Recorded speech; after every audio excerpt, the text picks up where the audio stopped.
જામનગરના airport road પર આવેલા સ્વામિનારાયણ ગુરુકુળ સાયન્સ કોલેજમાં અંદાજે 1200થી વધુ વિદ્યાર્થી ભાઈઓ અને બહેનો અભ્યાસ કરી રહ્યા છે। હાલમાં પણ ઘણા વિદ્યાર્થીઓ અને વિદ્યાર્થીનીઓ આ કોલેજમાં એડમિશન મેળવી રહ્યા છે। જીડીપીએલ જામનગર ન્યૂઝના મેનેજિંગ એડિટર જયેશભાઈ રૂપારેલિયા દ્વારા સ્વામિનારાયણ ગુરુકુળના મેનેજિંગ ટ્રસ્ટી પિયુષ પટેલની વિશેષ મુલાકાત લેવામાં આવી હતી।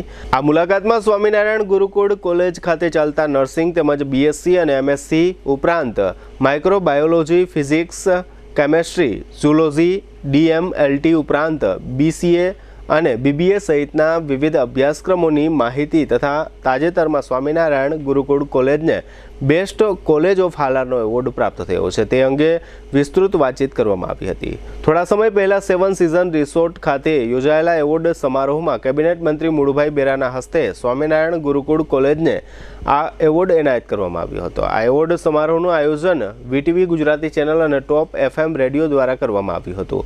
આ વાતચીતમાં પિયુષ પટેલે જણાવ્યું હતું કે નર્સિંગના કોર્સમાં રોજગારી મળવાના ચાન્સ સૌથી વધુ હોવાને કારણે વિદ્યાર્થી ભાઈઓ અને બહેનોમાં નર્સિંગના કોર્સ પ્રત્યે વિશેષ આકર્ષણ જોવા મળે છે। નર્સિંગના કોર્સમાં કેટલાક કોર્સ એવા પણ હોય છે જેમાં ધોરણ 12 પછી એડમિશન મેળવી શકાય છે। ધોરણ 12માં આર્ટ્સ અથવા કોમર્સ ભણેલા વિદ્યાર્થી ભાઈઓ તથા બહેનો પણ નર્સિંગના અમુક કોર્સમાં પ્રવેશ મેળવી શકાય છે। સ્વામિનારાયણ ગુરુકુળ કોલેજના મેનેજિંગ ટ્રસ્ટી પિયુષ પટેલ અને જીટીપીએલ જામનગર ન્યૂઝના મેનેજિંગ એડિટર જયેશભાઈ રૂપારેલિયા વચ્ચે આ વિસ્તૃત વાતચીતના મુખ્ય અંશો અત્રે આપ સૌ દર્શકો સમક્ષ પ્રસ્તુત છે। જીટીપીએલ જામનગર ન્યૂઝમાં તમામ દર્શકોનું સ્વાગત છે। આજે અમે લોકો સ્વામિનારાયણ ગુરુકુળ ખાતે આવ્યા છે અને ખાસ કરીને સ્વામિનારાયણ ગુરુકુળ જામનગર પ્રતિષ્ઠિત કોલેજ ધરાવે છે અને ખાસ કરીને BEd, BSc science, MSc science અને આ બધી જે અનેક પ્રકારની કોલેજના કક્ષાનું અહીંયા એજ્યુકેશન આપે છે।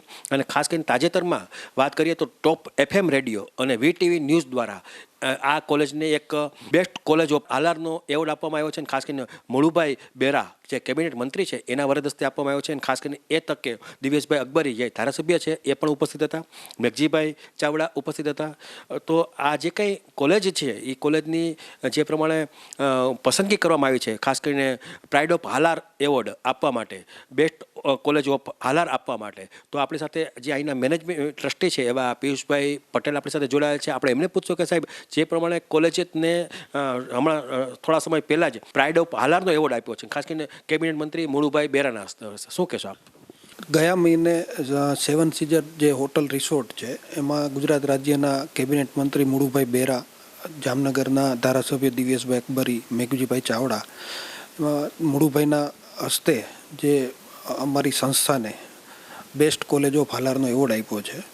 તો એ તકે અમે એફએમ રેડિયો તથા વીટીવી ન્યૂઝનો અમે આભાર માનીએ છીએ કે અમારી સંસ્થાનું સિલેક્શન કરી અને અહીંયાનું જે કંઈ અમારું એજ્યુકેશન અને જે કંઈ અમારા ક્રાઇટેરિયા છે એ બધું જોઈ અને અમને બેસ્ટ કોલેજ ઓફ હાલારનો એવોર્ડ આપ્યો છે।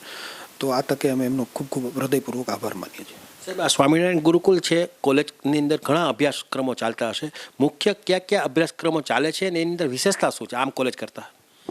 અમારે ત્યાં નર્સિંગના તમામ કોર્સ ચાલે છે જેમાં ANM, GNM, BSc nursing, post basic nursing અને એમએસસી નર્સિંગ પણ અમારે ત્યાં થાય છે। બાકી ગયા વર્ષે જ અમારી સંસ્થાને દિલ્હી એનસીએચ જે કાઉન્સિલ છે એમના દ્વારા હોમિયોપેથી કોલેજની પરમિશન આપવામાં આવી છે। ફિઝિયોથેરાપી કોલેજ માત્ર ગર્લ્સ માટે એટલે દીકરીઓ માટેની 2005થી કોલેજ ચાલુ છે અહીંયા। બીએડ કોલેજ છે, બીબીએ, બીસીએ અને એમએસસી સાયન્સમાં અને એમએસસી સાયન્સમાં ફિઝિક્સ, કેમેસ્ટ્રી, માઇક્રોબાયોલોજી અને ઝૂલોજી, જે ઝૂલોજીના કોર્સ છે એ સૌરાષ્ટ્ર યુનિવર્સિટી અથવા તો યુનિવર્સિટી વિસ્તારમાં યુનિવર્સિટીના ડિપાર્ટમેન્ટ અને આપણે ત્યાં અમારે 2 જગ્યાએ ઝૂલોજીનો કોર્સ થાય છે માસ્ટરમાં, અને એમપીએચ જે master in public health course થાય છે। એટલે ટોટલ માસ્ટર અને યુજીના તમામ 17 થી 18 કોર્સ અમારે ત્યાં ચાલુ છે। ખાસ કરીને સાહેબ બને ત્યાં સુધી વિદ્યાર્થીઓ આવતા હશે, કેટલીક અહીંયા સંખ્યા હશે કે આપણે એ લોકોને આપણે અભ્યાસ કરાવીએ છીએ? ખાસ કરીને કોલેજમાં તો મેં જોયું છે લગભગ મેક્સિમમ વધારે કોલેજો અહીં તમે ચલાવો છો। મારે ત્યાં અત્યારે તમામ કોલેજના બધા જે સ્ટુડન્ટ જે કરીએ તો અત્યારે મારે ત્યાં 1200 સ્ટુડન્ટની અત્યારે એજ્યુકેશન અત્યારે અમારે ત્યાં લઈ રહ્યા છે અને હોસ્ટેલ છે એ ખાલી માત્ર દીકરીઓ માટે છે। તો હોસ્ટેલમાં અત્યારે 230 છોકરીઓ હોસ્ટેલમાં રહી છે। ખાસ કરીને અત્યારે વર્તમાનની વાત કરીએ, 24-25ની વાત કરીએ એડમિશનની, તો અત્યારે ક્યાં ક્યાં એડમિશન ચાલુ હશે? અત્યારે બીએડ જે કોર્સ છે જે યુજી કરી અને પછી બીએડમાં એડમિશન લઈ શકાય છે. તો બીએડમાં એડમિશન ચાલુ છે, બીસીએમાં જે કોમ્પ્યુટર કોલેજ છે એમાં કોર્સ એડમિશન ચાલુ છે, બીબીએમાં એડમિશન ચાલુ છે અને આવનાર સમયમાં નર્સિંગમાં એએનએમ, જીએનએમ અને બીએસસી નર્સિંગ એમાં એડમિશન અત્યારે સરકારની જે મેરિટ બનવાનું છે એમાં ફોર્મ ભરાઈ ગયા છે. તો હવે એમાં એડમિશન પ્રોસેસ ચાલુ થશે અને હોમિયોપેથીમાં પણ હમણાં પ્રોસેસ ચાલુ થશે. ખાસ કરીને ધારો કે તમારો આટલો બધા વર્ષનો અનુભવ છે, કઈક કોલેજ કક્ષાના અભ્યાસક્રમમાં કે જે રોજગારી લક્ષી હોય તો એમાં વિદ્યાર્થીઓ વધારે પડતું એડમિશન લેવાનું માનતા હોય છે અથવા તો એને રોજગારી મળવાનો ભવિષ્યમાં ચાન્સ રહી છે? હાલમાં અત્યારે નર્સિંગના જેટલા કોર્સ છે એ નર્સિંગના બધા તમામ કોર્સમાં 100% નોકરી મળે છે. તમે જોતા હશો કે સરકારમાં એટલે કે આપણે જામનગરની જીજી હોસ્પિટલ છે, રાજકોટની હોસ્પિટલો છે અથવા તો સરકારની અથવા જામનગર કોર્પોરેશનની જ હમણાં જાહેરાત આવેલી છે. તો 8 થી 10 દિવસે હરરોજ ન્યૂઝપેપરમાં કોઈકની જાહેરાત આવતી હોય છે નર્સિંગના જોબ માટે. એટલે નર્સિંગમાં 100% અત્યારે એડમિશન વિદ્યાર્થીઓ મેળવે છે. હોમિયોપેથીમાં છે અને ફિઝિયોથેરાપીમાં જેમાં ડૉક્ટરની ડિગ્રી મળે છે. તો બધા પેરામેડિકલના જેટલા કોર્સ છે એ બધામાં એડમિશન અત્યારે એમાં ઉજળી તક છે બધાને. ખાસ કરીને ધારો કે આ કોરોના આવ્યા પછી આ તમે નર્સિંગ કોર્સની જે વાત કરો છો એની પણ દિવસે દિવસે માગ વધી, ખાસ કરીને આંતરરાષ્ટ્રીય લેવલે પણ ભારતીય જે લોકો છે નર્સિંગ કોર્સની એની પણ માગ વધી. આંતરરાષ્ટ્રીય લેવલે કેનેડા સુધી માંડીને લોકો આ કોર્સ કર્યા પછી ત્યાં જતા હોય છે. જી સાહેબ, એમાં નર્સિંગના કોર્સમાં એવું છે કે જે આજે નર્સિંગ જે સારી કોલેજ છે જે આઈએનસી એટલે ઇન્ડિયન નર્સિંગ કાઉન્સિલની સુટેબિલિટી દર વર્ષે જે કોલેજને આપે છે તો એમાં એડમિશન છોકરાઓ મેળવે છે. એમાં એડમિશન મેળવ્યા પછી છોકરાઓ વિદેશમાં પણ લગભગ 30% છોકરા અત્યારે ફોરેનમાં જાય છે નર્સિંગનો અભ્યાસક્રમ કર્યા પછી.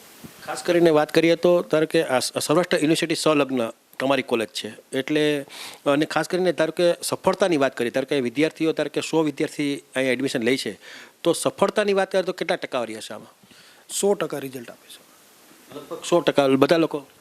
બધા લોકો એમાં એએનએમ અને જીએનએમ છે એમાં 80% રિઝલ્ટ આવે છે અને યુનિવર્સિટીના જે કોર્સ છે બીએસસી, પોસ્ટ બેઝિક બીએસસી અને એમએસસી નર્સિંગ એમાં 95 થી 100% રિઝલ્ટ આવે છે. તમારા નોલેજ પ્રમાણે કે તમારા અનુભવ પ્રમાણે આજના જે વિદ્યાર્થીઓ છે તો ખાસ કરીને ધારો કે નીટની વાત કરીએ તો નીટમાં થોડીક નાની મોટી વાત બનતી હતી કે એની અંદર ધારો કે રિઝલ્ટની જે સુપ્રીમ કોર્ટમાં જે મેટર ચાલતી હતી, હવે તો ધારો કે નીટ કેન્સલ થઈ ગઈ છે. હવે એના આધાર ઉપર આખી વાત બનશે, હવે લોકો એડમિશન માટે આગળ આવશે. નીટનું તો જે રિઝલ્ટ જે તે વખતે જે આપેલું હતું એ જ રિઝલ્ટ અત્યારે કન્ફર્મ છે. તો એમાં ગુજરાત એડમિશન જે સેન્ટ્રલાઇઝ એડમિશન કમિટી છે તો એમાં પણ હવે ફોર્મ ભરાવાનું નીટ જે એમાં હોમિયોપેથી, આયુર્વેદ, મેડિકલ, ડેન્ટલ એમાં જે ફોર્મ ભરાવાના છે એડમિશનના એ પણ હવે લગભગ ટૂંક સમયમાં આવતા વીકથી ચાલુ થાય છે. અને આ વર્ષે રિઝલ્ટ પણ ખૂબ સરસ આવ્યું છે એટલે બધાને એડમિશનનો ચાન્સ પણ બધાને મળવાનો છે અને બધાને એડમિશન મળી રહેશે. આ બધા કરતાં ધારો કે વાત કરીએ તો પેરામેડિકલની અંદર એડમિશન લેવું બહુ સારું ભવિષ્ય લેવલે. પેરામેડિકલમાં એમાં એવું છે કે જેમને જે ફિલ્ડમાં રસ હોય અને એમાં જે એડમિશન લે તો એના માટે બહુ સારું હોય છે. જેમને રસ દાખલા તરીકે નર્સિંગમાં હોય અને એને એડમિશન કોઈ ડેન્ટલમાં આપે તો પછી એ પૂરું કરી શકે છે પણ જે એને અંદરથી ખેવ ના હોય એ રીતનું કામ નથી કરી શકતા. તમારા લેવલે વાત કરીએ તો આમ આ મેડિકલની જે વાત આવે છે એ બધી રીતે ધારો કે ધોરણ 12 સાયન્સ કર્યા પછી તો આની અંદર 12 સાયન્સના વિદ્યાર્થીઓને એડમિશન મળે છે કે 12 કોમર્સના વિદ્યાર્થીઓને એડમિશન મળે છે? ના, નર્સિંગના કોર્સમાં એએનએમ, જીએનએમ જે કોર્સ છે એમાં આર્ટ્સ કરેલો હોય કે કોમર્સ કરેલું હોય એમને મળે છે. બાકી બીએસસી નર્સિંગમાં એમાં 12 સાયન્સ બી ગ્રુપમાં કરેલું હોવું જોઈએ. પછી હોમિયોપેથી, ફિઝિયોથેરાપી એમાં 12 સાયન્સ બી ગ્રુપમાં કરેલું એમને જ એડમિશન મળે છે. તમે જોયું કે આ પિયુષભાઈ પટેલ હતા જે સ્વામિનારાયણ ગુરુકુલ કોલેજ જે છે એના મેઇન ટ્રસ્ટી તરીકે સેવા આપી છે અને ખાસ કરીને એમનો જે આગ્રહ છે એ પેરામેડિકલ તરફની જે રોજીરોટી છે એટલે કે ભવિષ્યમાં તમે અહીંયા ડિગ્રી પ્રાપ્ત કરો અને નેક્સ્ટ ડે તમને જોબ મળવાના ચાન્સ વધી જાય છે અને જોગાનજોગ અત્યારે એડમિશનની કાર્યવાહી ચાલુ છે. ખાસ કરીને બીએડ હોય, બીએસસી સાયન્સ હોય, એમએસસી સાયન્સ હોય, બીસીએ હોય, માઇક્રોબાયોલોજી છે, ફિઝિક્સ, કેમેસ્ટ્રી, ઝૂલોજી છે, ડીએમએલટી છે, બીસીએ છે, બીબીએ છે, આ બધીની એડમિશનની પ્રક્રિયા ચાલુ છે. વિદ્યાર્થીઓને આગળ અભ્યાસ કરવા માગતા હોય એને આ કોલેજનો સંપર્ક કરવો. અહીંથી એનો જે સ્ટાફ છે એ પૂરેપૂરી આપણને નોલેજ આપશે, ગાઈડન્સ આપશે અને ખાસ કરીને જે પ્રમાણે ટોપ FM રેડિયો અને વીટીવી ન્યૂઝ દ્વારા જે પ્રમાણે બેસ્ટ ઓફ કોલેજ હાલારનો એવોર્ડ સ્વામિનારાયણ ગુરુકુલને મળ્યો છે તો એ આ તકે એમણે આ બંને મીડિયા માધ્યમનો એને આભાર પણ માન્યો છે. એટલે જે પ્રમાણે સ્વામિનારાયણ ગુરુકુલે ઘણા વર્ષોથી આમ તો મુવમેન્ટ કરે છે પણ છેલ્લા વર્ષો દરમિયાન જે પ્રમાણે નામના કમાણા છે, જે પ્રમાણે બ્રાન્ડિંગ કમાણા એ પ્રમાણે મીડિયાએ પણ એની નોંધ લેવી શરૂ કરી છે.